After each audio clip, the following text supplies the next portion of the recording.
Mama, I'm a criminal. Mama, I'm a criminal. Hello and welcome back to my YouTube channel. As always, my name is Anna and welcome back to another True Crime Tuesdays. And today we will be getting into the case of Andrea Yates. So if you like true crime, go ahead and subscribe, hit the bell for notifications, and let's get started. Born July 2nd, 1964, Andrea Pia Kennedy was born to Judah Corinne and Andrew Kennedy in Houston, Texas. In 1986, Andrea would graduate from the University of Texas School of Nursing and would go on to later marry Russell Rusty Yates in 1993. Russell Yates was born on September 6th, 1964 in Tennessee, and he met Andrea. It was while he was working as an engineer. Rusty was also a person of faith. Russell, while in college, actually found the word of Michael Warnicki, a preacher. After they were married, Andrea and Rusty continued to follow Michael's teachings, this time together. They would attend church. Andrea would hold Bible studies in their home. Rusty believed and was quoted as saying that the couple would have as many children as God wanted them to have. Now, Andrea Yates was not 100% a faith person. She mainly only participated because of her husband.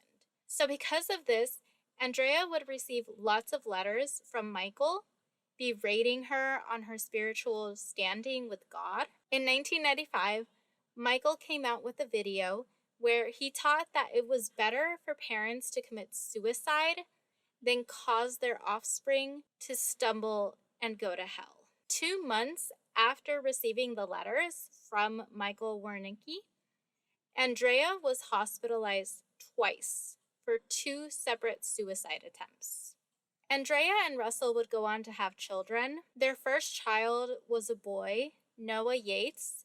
He was born February 26th, 1994. Later, the couple would welcome their second child, another boy. They would name him John Yates, born December 15th, 1995. 2 years later, Andrea would give birth for a third time to Paul Yates, born September 13th, 1997. Luke Yates was born February 15th, 1999. He would be their fourth child. And finally, Mary Yates, born November 30th, 2000. Now, between Luke's birth and Mary's conception, Andrea would suffer from major postpartum depression. Mayo Clinic explains that some new moms experience a more severe, long-lasting form of depression known as postpartum depression. Rarely, an extreme mood disorder called postpartum psychosis also may develop after childbirth. Mayo Clinic goes on to say postpartum depression can be mistaken for baby blues at first, but the signs and symptoms are more intense and last longer, and may eventually interfere with your ability to care for your baby and handle other daily tasks. Symptoms usually develop within the first few weeks after giving birth, but may begin earlier, during pregnancy, or later, up to a year after birth.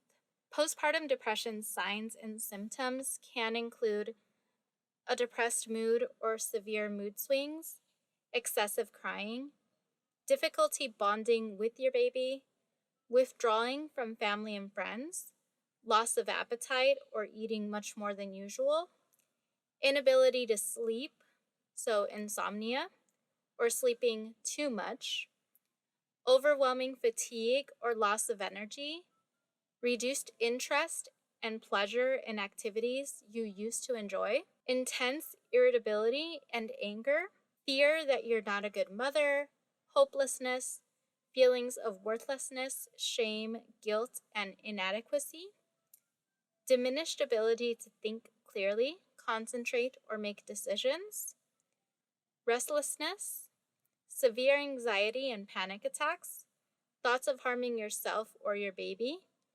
recurrent thoughts of death or suicide. Untreated postpartum depression may last for 4 months, or longer. Along with postpartum, Andrea suffered more specifically from postpartum psychosis. As I mentioned, Mayo Clinic defines this as a rare condition that typically develops within the first week after delivery. The signs and symptoms are severe. Signs and symptoms may include confusion and disorientation, obsessive thoughts about your baby, hallucinations and delusions, sleep disturbances, excessive energy and agitation, paranoia, attempts to harm yourself or your baby.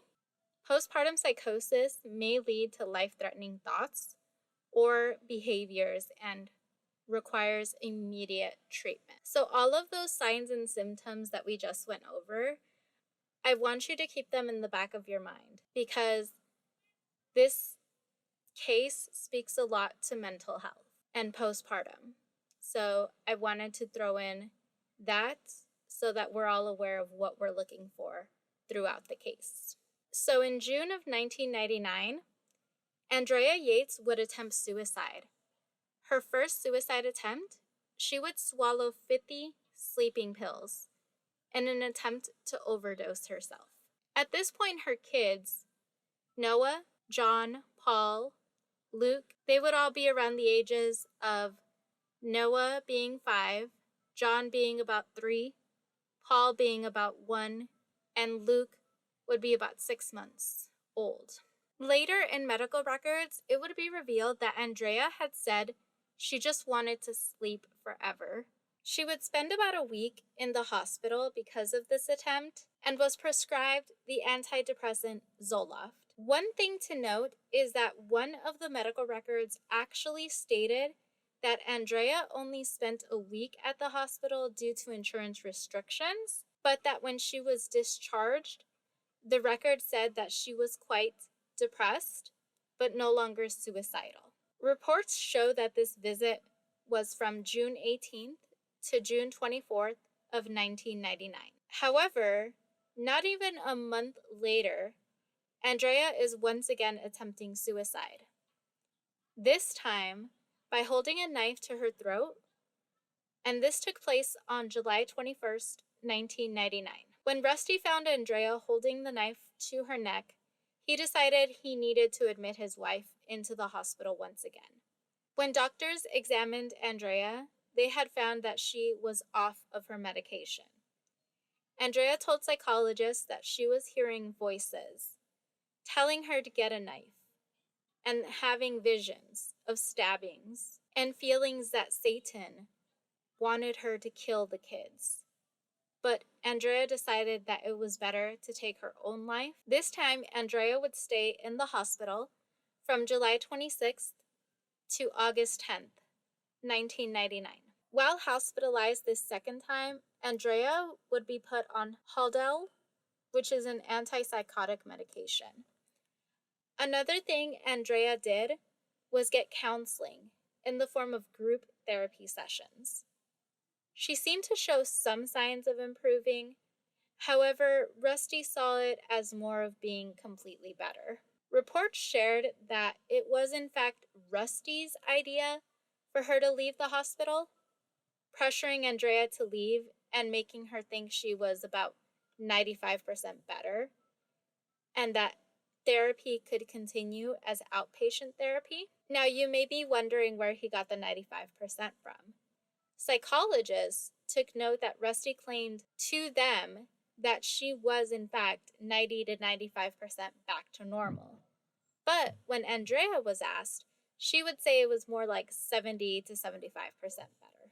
When asked what her plans would be if she was to be discharged, Andrea would say that she planned to homeschool the kids part-time.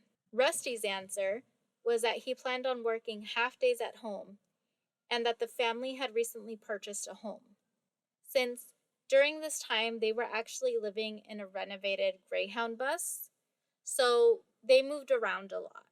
And at this point they're in the Greyhound bus, so now he's purchased them like an actual house.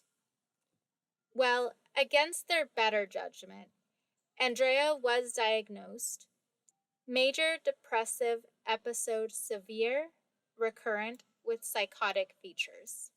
She was also discharged. However, she was given clear medical advice. Do not have any more children. The chances of Andrea Yates not having another psychotic depression was extremely low. However, against medical advice, Russell and Andrea Yates became pregnant with Mary within 15 months of her release. So I did a little math. Now, I want to say I'm not the best, but assuming that Andrea carried Mary to the full 40 weeks or 9 months, that would mean that she would have been getting pregnant within 6 months of her release. Just so you're aware, but I digress. Within 4 months of Mary's birth, Andrea was being admitted for a third time for psychiatric care. This time from March 31st, 2001 until April 12th, 2001. The fourth time, she would be admitted back within 3 weeks of her April 12th release. Andrea had filled her bathtub at about 4 p.m., and when asked why she did that, she couldn't think of a reason why, just saying, and I quote, "I might need it," unquote. During this stay, Andrea could not eat or drink, and medical records quoted almost catatonic. Catatonic is defined by Mayo Clinic as a behavioral syndrome marked by an inability to move normally. It can be associated with schizophrenia and other mental illnesses. Catatonia may involve symptoms such as staying still, fast or strange movements, lack of speech, and other unusual behavior. Andrea would also acknowledge that she would have suicidal thoughts and that she was not focused on being a good mother. She would again be given medication for antidepressants and antipsychotics. Now released, Andrea is still showing psychotic symptoms. One example is she thought that since 1999, cameras had been installed in her home to monitor her parenting. She also thought her mother-in-law was part of it, and that she had a camera in the glasses that she wore. A big one that Andrea thought was that Satan himself was inside of her, living within her. Now, on June 4th, 2001, Andrea had her outpatient therapy appointments. At this time, her psychiatrist would take her completely off of her anti-psych medicine. This was due to the side effects Andrea was having, but he did keep her on the antidepressant. On June 18th, she would have a second therapy session, and Andrea stated that she believed that her children weren't developed and had bad manners. Another thing she believed was that she ruined her children. She believed that Luke would be mute, a homosexual, and a prostitute, and that John would be a serial murderer. She had convinced herself that all of her children would be punished and burn in hell. A Bible verse that Andrea focused on was that of Luke 17:2, which says, "It would be better for them to be thrown into the sea with a millstone tied around their neck than to cause one of these little ones to stumble." I believe Andrea Yates wanted to save her children, and this verse tells me that she would rather kill the kids than have them live a bad life. On the morning of June 20th, 2001, everybody was getting ready for the day. Russell would leave for work at 9 a.m. Everything after 9 a.m. would be from Andrea's account. She said she was making the kids breakfast, and after she finished, she served the kids. At this time, on June 20th, 2001, Noah was 7 years old, John was 5 years old, Paul was 4 years old, Luke was 2 years old, and Mary was 6 months old. One thing to note is that Russell's mother was expected that morning, around 10 a.m., to help Andrea with the children. See, Andrea was advised by doctors to not really be left alone with the kids, but Russell thinking that she was getting better, would leave her alone with the kids for like about an hour. Of course, I don't believe that he told doctors this, but this is what he would do. That's why there's a time gap of an hour when Andrea is left alone with her children. That morning, she's expecting her mother-in-law to come around 10 a.m., so she's alone with the kids for an hour. As the kids were eating, Andrea called for each kid at a time, in no particular order, to the bathroom, and proceeded to drown each child in the bathtub in 9 inches of water. The first that she would drown to death was 4-year-old Paul. She claimed it did not take long for Paul to drown, but then she took his body and laid it down in the master bedroom and covered him with blankets. Next was 2-year-old Luke. After he was drowned, he was placed next to his brother. Andrea would then call for 5-year-old John. She would drown John, and just like Luke, she placed him next to him along with his brothers. 6-month-old Mary would be next. Mary was nursing on a bottle while Andrea was murdering her kids. And when it came to Mary's turn, she took her to the bathroom, drowned her in the tub. However, she did not place her in the bed with her brothers just yet. She was left in the tub. I'm thinking she didn't place her in the bed because along comes Noah into the bathroom and asks what was wrong with his sister. I'm guessing he must have felt something was wrong because he ran away from his mom. And Andrea chased him through the house, grabbed him, and took him to the bathroom. Andrea was quoted as saying, "I put Noah in the water until he stopped breathing." I don't know how many minutes it was or anything when Noah came up out of the water and said something, but I didn't know what it was. It was like, "I'm sorry," and I didn't hear the rest. I don't know if he was saying, "I'm sorry," or what. Noah was killed with his sister's body next to him. Andrea then took Mary's body, laid it on the bed, and cupped Mary into John's arm. So it was like John was holding her.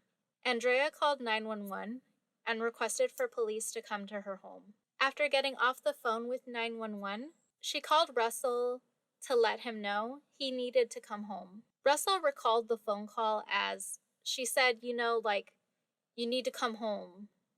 And I said, "Is anyone hurt?" And she said, "Yes." And I said, "Who?" And she said, "The children." And she said, "All of them." And my heart just sunk. When police arrived, they did note that Andrea was very composed. She did not seem like she had just committed this horrendous crime. Andrea would tell police that she killed her kids and took them to their bodies. Upon finding the bodies, police asked what happened, and Andrea said that she believed Satan was inside of her and tormenting her and the kids. She said that by killing the kids, she was saving them, and that she would be arrested and executed. And with her being executed, that Satan would hence die with her. She just wanted to save her children's soul from being in Satan's hands. She would, of course, be arrested and charged. Andrea Yates was charged with capital murder.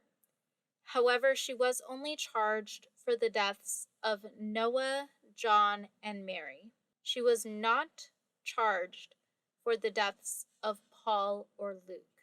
It's unclear why she wasn't, though. Andrea would plead not guilty by reason of insanity. During the trial, and even after the trial, Russell stood by his wife. He would say that Andrea was sick, that she did not mean to do anything to harm the children. Now, the trial itself took place a year later in 2002, probably because prosecutors were trying to see if the death penalty was appropriate. Nonetheless, the trial started, and death was optional. She was tried in Harris County, Texas, And many psychologists would testify to Andrea's medical history, records, and testimonies. The prosecution saw this as premeditated. And under Texas law, all they had to prove was murder plus some type of aggravating circumstance. The defense, under Texas law, would have to prove that it is an affirmative defense to prosecution that at the time of the conduct charged, the actor, as a result of severe mental disease or defect, did not know what his conduct was, did not know that his conduct was wrong. Dr. Park Yates did not diagnose, but did testify that Andrea Yates had a severe mental disease at the time that she drowned her children. Andrea Yates knew that killing her children was against the law. She waited until she was alone with the children, that neither her mother-in-law or husband would approve of drowning them. He would also testify that Andrea not only knew that it was against the law to drown her children, but that she knew it was wrong in a more global sense. The jury would eventually find Andrea Yates guilty of capital murder. She would be sentenced to life in prison with possibility of parole after 40 years. However, in 2005, Andrea would appeal her conviction, and the appeals would motion for a mistrial. Citing, appellant contends that the trial court abused its discretion by denying her motion for mistrial when it was revealed that the state's expert witness had presented false testimony. Appellant argues that Dr. Yates' testimony was essential to the jury's guilty verdict, and that his testimony relating to the Law and Order episode was the most compelling testimony supporting Dr. Yates' conclusion that appellant knew right from wrong. The issue is that the defense of insanity was rebutted by the testimony of Dr. Yates relative to an act of premeditation, that is planned and or deceptive act on Mrs. Yates' part. That is something that would give her an idea, a way out of these particular allegations, and that was relayed to this jury, and we believe that the jury relied upon the presentation of Dr. Yates as well as the cross-examination by the state's attorney. So basically, Dr. Yates testified to a Law and Order episode as to why she did what she did, but the thing is that Law and Order episode actually never existed because they came out and said this episode never existed. So what the Court of Appeals is saying is that testimony from Dr. Yates about that episode basically gave her a way out, and that's why she did what she did. So it was key in the jury finding her guilty. And they're saying that a mistrial should have been declared when it was revealed that never existed and that he had perjured himself. Nonetheless, a new trial was granted. In her second trial, Andrea would be found not guilty by reason of insanity. The jury deliberated for 12 hours, and they found Andrea Yates not guilty by reason of insanity. The jury foreman, Todd Frank, told news reporters, "We understand that she knew it was legally wrong, but in her delusional mind, we believed that she thought what she did was right." Andrea was court-ordered to North Texas State Hospital, a high-security mental health facility, where she received medical treatment. In January of 2007, she was transferred to Kerrville State Hospital, a low-security mental facility. The only way that Andrea Yates would be able to leave the hospital this time is by passing a medical review. That would be the only way she could ever be released. But she has waived her appearance for every review every year. As for Russell, he and Andrea divorced in 2006, and he's now remarried and has another child. So that is the case of Andrea Yates. What's your opinion on this case? Do you think Russell was pressuring Andrea to get out of the hospital, to have more kids, things like that? let me know in the comment section down below. And again, if you enjoy true crime, go ahead and subscribe, hit the bell for notifications.